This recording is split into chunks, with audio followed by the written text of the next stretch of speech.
ओम शांति। 10 जनवरी 2025। प्यारे मीठे बाबा के आज के मीठे मधुर महावाक्य। आज की मुरली के कुछ विशेष पॉइंट्स।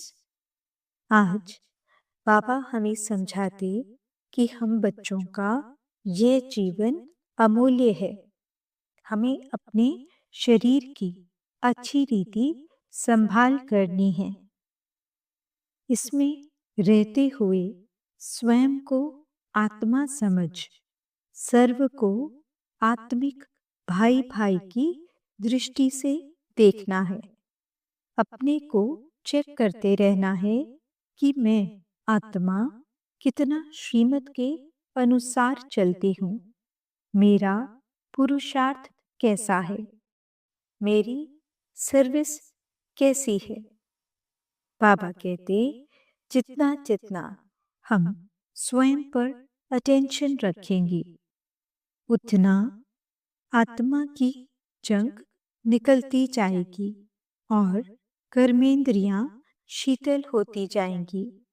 अब सभी आधार टूटने हैं, इसलिए एक बाप को ही अपना आधार बनाना है। तो चलिए सुनते हैं आज की बाबा की मीठी प्यारी मुरली। ओम शांति। बाबा कहते, मीठे बच्चे, बाप तुम्हें ज्ञान योग की खुराक खिलाकर जबरदस्त खातिरी करते हैं, तो सदैव खुश मौज में रहो और श्रीमत अनुसार सबकी खातिरी करते चलो।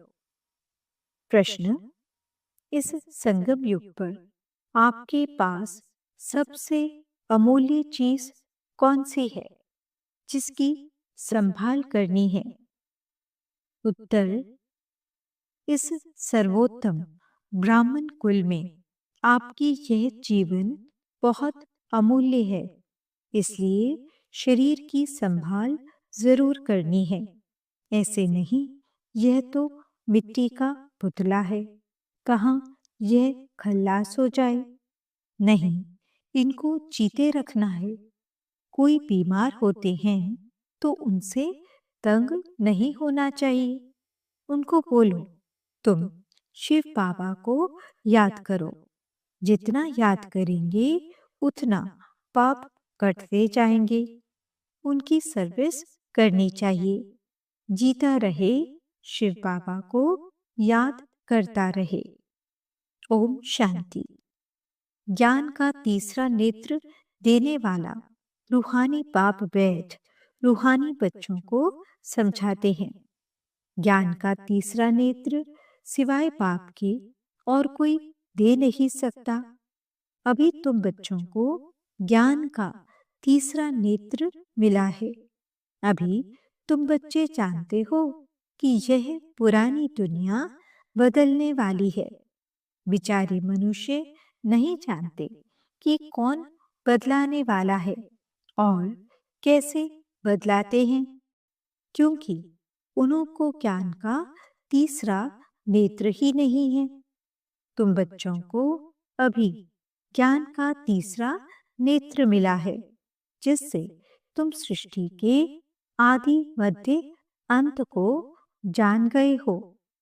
यह है ज्ञान की सैकरीन। सैकरीन की एक बूंद भी कितनी मीठी होती है। ज्ञान का एक ही अक्षर है, मन मना भव। यह अक्षर कितना मीठा है। अपने को आत्मा समझ बाप को याद करो। बाप शांति धाम और सुख धाम का रास्ता बता रहे हैं। बाप आए हैं बच्चों को स्वर्ग का वर्षा देने, तो बच्चों को कितनी खुशी रहनी चाहिए। कहते भी हैं, खुशी जैसी खुराक नहीं। जो सदैव खुश मौज में रहते हैं उनके लिए यह जैसे खुराक होती है। 21 जन्म मौज में रहने की यह जबरदस्त खुराक है। यह खुराक सदैव एक दो को खिलाते रहो। यह है एक दो की जबरदस्त खातिरी। ऐसी खातिरी और कोई मनुष्य मनुष्य की कर न सके। तुम बच्चे श्रीमत पर सभी की रूहानी खातिरी करते हो। सच्ची सच्ची खुश खैराफत भी यह है किसको पाप का परिचय देना। मीठे बच्चे जानते हैं बेहद के बाप द्वारा हमको जीवन मुक्ति की सौगात मिलती है। सतयुग में भारत जीवन मुक्त था, पावन था। बाप बहुत बड़ी ऊंची खुराक देते हैं। तब तो कायन है अति इंद्रिय सुख पूछना हो तो गोपियों से पूछो। यह ज्ञान और योग की कितनी फर्स्ट क्लास वंडरफुल खुराक है। और यह खुराक एक ही रूहानी सर्जन के पास है और किसको इस खुराक का मालूम ही नहीं है। बाप कहते हैं मीठे बच्चों, तुम्हारे लिए तिरी यानी हथेली पर सौगात ले आया हूँ। मुक्ति, जीवन मुक्ति की यह सौगात मेरे पास ही रहती है। कल्प कल्प मैं ही आकर तुमको यह सौगात देता हूँ, फिर रावण छीन लेता है। तो अभी तुम बच्चों को कितना खुशी का पारा चढ़ा रहना चाहिए। तुम जानते हो हमारा एक ही बाप टीचर और सच्चा सच्चा सतगुरु है जो हमको साथ ले जाते हैं। मोस्ट बिलवेड बाप से विश्व की बादशाही मिलती है। यह कम बात है क्या? बच्चों को सदैव हर्षित रहना चाहिए। Godly student life is the best. ये अभी का ही गायन है ना। फिर नई दुनिया में तुम सदैव खुशियां मनाते रहेंगे। दुनिया नहीं जानती कि सच्ची सच्ची खुशियां कब मनाई जाएंगी। मनुष्यों को तो सत्युग का ज्ञान ही नहीं है, तो यहाँ ही मनाते रहते हैं। परंतु इस पुरानी तमो प्रधान दुनिया में खुशी कहाँ से आई? यहाँ तो त्राही त्राही करते रहते हैं। कितना दुख की दुनिया है। बाप तुम बच्चों को कितना सहज रास्ता बताते हैं। गृहस्थ व्यवहार में रहते कमल फूल समान रहो। धंधा धोरी आदि करते भी मुझे याद करते रहो। जैसे आशिक और माशूक होते हैं, वे तो एक दो को याद करते रहते हैं। वह उनका आशिक, वह उनका माशूक होता है। यहाँ यह बात नहीं है। यहाँ तो तुम सभी एक माशूक के जन्म जन्मांतर से आशिक रहे हो। बाप तुम्हारा कभी आशिक नहीं बनता। तुम उस माशूक को आने लिए याद करते आए हो। जब दुख जास्ती होता है तो जास्ती सुमिरन करते हैं। तब तो गायन भी है, दुख में सुमिरन सब करें, सुख में करे न कोई। इस समय जैसे बाप सर्वशक्तिमान है, दिन प्रतिदिन माया भी सर्वशक्तिमान तमो प्रधान होती जाती है। इसलिए अब बाप कहते हैं मीठे बच्चे, देही अभिमानी बनो। अपने को आत्मा समझ मुझ बाप को याद करो और साथ साथ देवी गुण भी धारण करो। तुम ऐसे लक्ष्मी नारायण बन जाएंगे। इस पढ़ाई में मुख्य बात है ही याद की। ऊंचते ऊंच बाप को बहुत प्यार स्नेह से याद करना चाहिए। वे ऊंचते ऊंच बाप ही नई दुनिया स्थापन करने वाला है।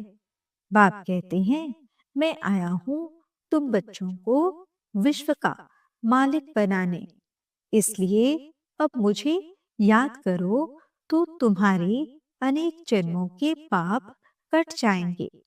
पतित पावन बाप कहते हैं तुम बहुत पतित बन गए हो, इसलिए अब तुम मुझे याद करो तो तुम पावन बन और पावन दुनिया का मालिक बन जाएंगे। पतित पावन बाप को ही बुलाते हैं ना। अब बाप आए हैं तो जरूर पावन बनना पड़े। बाप दुख हरता, सुख करता है। बरोबर सतयुग में पावन दुनिया थी तो सभी सुखी ही थे।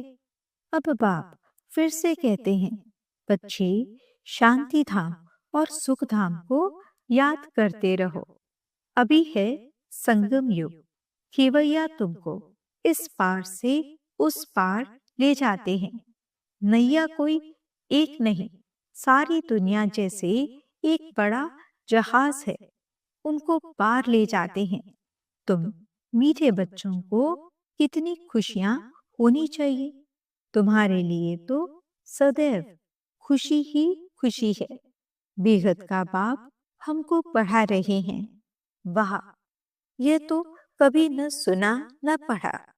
भगवानुवाच, मैं तुम रूहानी बच्चों को राजयोग सिखा रहा हूँ, तो पूरी रीति सीखना चाहिए, धारणा करनी चाहिए, पूरी रीति पढ़ना चाहिए।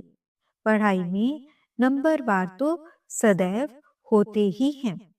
अपने को देखना चाहिए, मैं उत्तम हूँ, मध्यम हूँ व कनिष्ठ हूँ। बाप कहते हैं, अपने को देखो, मैं ऊंच पद पाने के लायक हूँ, रूहानी सर्विस करता हूँ। क्योंकि बाप कहते हैं, बच्चे सर्विसेबल बनो, फॉलो करो। मैं आया ही हूँ सर्विस के लिए, रोज सर्विस करता हूँ। इसलिए ही तो यह रथ लिया है। इनका रथ बीमार पड़ जाता है तो मैं इनमें बैठ मुरली लिखता हूँ। मुख से तो बोल नहीं सकते तो मैं लिख देता हूँ, ताकि बच्चों के लिए मुरली मिस ना हो। तो मैं भी सर्विस पर हूँ ना। यह है रूहानी सर्विस। तो तुम बच्चे भी बाप की सर्विस में लग जाओ, ऑन गॉड फादरली सर्विस। जो अच्छा पुरुषार्थ करते हैं, अच्छी सर्विस करते हैं, उनको महावीर कहा जाता है। देखा जाता है कौन महावीर हैं, जो बाबा के डायरेक्शन पर चलते हैं। बाप का फरमान है, अपने को आत्मा समझ, भाई भाई देखो, इस शरीर को भूल जाओ। बाबा भी शरीर को नहीं देखते हैं। बाप कहते हैं, मैं आत्माओं को देखता हूँ। बाकी ये तो ज्ञान है कि आत्मा शरीर बिगर बोल नहीं सकती। मैं भी इस शरीर में आया हूँ, लोन लिया हुआ है। शरीर साथ ही आत्मा पढ़ सकती है। बाबा की बैठक यहाँ रिगटी में है। यह है अकाल तख्त। आत्मा अकाल मूर्त है। आत्मा कब छोटी बड़ी नहीं होती है।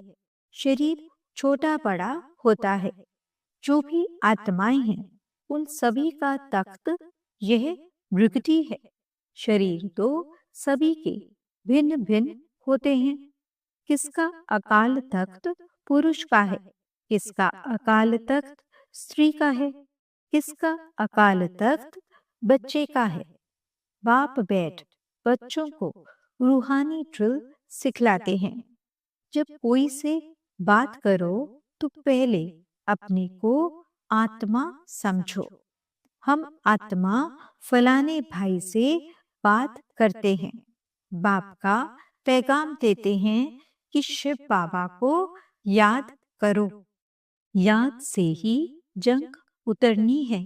सोने में जब अलॉय पड़ती है तो सोने की वैल्यू ही कम हो जाती है। तुम आत्माओं में भी जंग पड़ने से तुम वैल्यूलेस हो गए हो। अब फिर पावन बनना है। तुम आत्माओं को अब ज्ञान का तीसरा नेत्र मिला है। उस नेत्र से अपने भाइयों को देखो। भाई भाई को देखने से कर्मेंद्रियां चंचल नहीं होंगी। राज्य भाग्य लेना है, विश्व का मालिक बनना है, तो यह मेहनत करो। भाई भाई समझ सभी को ज्ञान दो, तो फिर यह टेव आदत पक्की हो जाएगी। सच्चे सच्चे ब्रदर्स तुम सभी हो। बाप भी ऊपर से आए हैं, तुम भी आए हो। बाप बच्चों सहित सर्विस कर रहे हैं। सर्विस करने की बाप हिम्मत देते हैं। हिम्मते बच्चे, मददे बाप। तो यह प्रैक्टिस करनी है। मैं आत्मा भाई को पढ़ाता हूँ। आत्मा पढ़ती है ना। इसको स्पिरिचुअल नॉलेज कहा जाता है, जो रूहानी बाप से ही मिलती है। संगम पर ही बाप आकर ये नॉलेज देते हैं कि अपने को आत्मा समझो। तुम नंगे आए थे, फिर ये शरीर धारण कर तुमने 84 जन्म पाठ बजाया है। अब फिर वापस चलना है। इसलिए अपने को आत्मा समझ भाई भाई की दृष्टि से देखना है। ये मेहनत करनी है। अपनी मेहनत करनी है। दूसरे में हमारा क्या जाता। चैरिटी बिगिंस एट होम, अर्थात पहले खुद को आत्मा समझ फिर भाइयों को समझाओ, तो अच्छी रीति तीर लगेगा। यह जौहर भरना है। मेहनत करेंगे तब ही ऊंच पद पाएंगे। इसमें कुछ सहन भी करना पड़ता है। जब कोई उल्टी सुल्टी बात बोले तो तुम चुप रहो। तुम चुप रहेंगे तो फिर दूसरा क्या करेगा। ताली दो हाथ से बजती है। एक ने मुख की ताली बजाई, दूसरा चुप कर दे, तो वह आपे ही चुप हो जाएंगे। ताली से ताली बजने से आवाज हो जाता है। बच्चों को एक दो का कल्याण करना है। बाप समझाते हैं, बच्चे सदैव खुशी में रहने चाहते हो तो मन मना भव। अपने को आत्मा समझ बाप को याद करो। भाइयों, आत्माओं तरफ देखो। तो बच्चों को रूहानी यात्रा पर रहने की आदत डालनी है। तुम्हारे ही फायदे की बात है। बाप की शिक्षा भाइयों को देनी है। बाप कहते हैं, मैं तुम आत्माओं को ज्ञान दे रहा हूँ। आत्मा को ही देखता हूँ। मनुष्य मनुष्य से बात करेंगे तो उनके मुंह को देखेंगे ना। तुम आत्मा से बात करते हो तो आत्मा को ही देखना है। फल शरीर द्वारा ज्ञान देते हो, परंतु इसमें शरीर का भान तोड़ना होता है।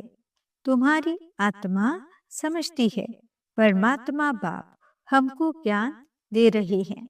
बाप भी कहते हैं, आत्माओं को देखता हूँ। आत्माएं भी कहती, हम परमात्मा बाप को देख रहे हैं, उनसे नॉलेज ले रहे हैं। इसको कहा जाता है स्पिरिचुअल ज्ञान की लेन देन। आत्मा की आत्मा के साथ। आत्मा में ही ज्ञान है। आत्मा को ही ज्ञान देना है। ये जैसे जौहर है। तुम्हारे ज्ञान में यह जौहर भर जाएगा तो किसको भी समझने से झट तीर लग जाएगा। बाप कहते हैं, प्रैक्टिस करके देखो, तीर लगता है ना। ये नई टेव डालनी है तो फिर शरीर का भान निकल जाएगा। माया के तूफान कम आएंगे। पूरे संकल्प नहीं आएंगे। क्रिमिनल आय भी नहीं रहेगी। हम आत्मा ने 84 का चक्र लगाया। अब नाटक पूरा होता है। अब बाबा की याद में रहना है। याद से ही तमो प्रधान से सतो प्रधान बन सतो प्रधान दुनिया के मालिक बन जाएंगे। कितना सहज है। बाप जानते हैं बच्चों को ये शिक्षा देना भी मेरा पाठ ही है। कोई नई बात नहीं। हर 5000 वर्ष बाद हमको आना होता है। मैं बंधाए मान हूँ। बच्चों को बैठ समझाता हूँ। मीठे बच्चे, रूहानी याद की यात्रा में रहो तो अंत मते सुगति हो जाएगी। ये अंत काल है ना। मामेकम याद करो तो तुम्हारी सदगति हो जाएगी। याद की यात्रा से पाया मजबूत हो जाएगा। यह देही अभिमानी बनने की शिक्षा एक ही बार तुम बच्चों को मिलती है। कितना वंडरफुल ज्ञान है। बाबा वंडरफुल है, तो बाबा का ज्ञान भी वंडरफुल है। कब कोई बता ना सके। अभी वापस चलना है। इसलिए बाप कहते हैं, मीठे बच्चों, ये प्रैक्टिस करो। अपने को आत्मा समझ आत्मा को ज्ञान दो। तीसरे नेत्र से भाई भाई को देखना है। यही बड़ी मेहनत है। यह है तुम ब्राह्मणों का सर्वोत्तम ऊंचते ऊंच कुल। इस समय तुम्हारा जीवन अमूल्य है।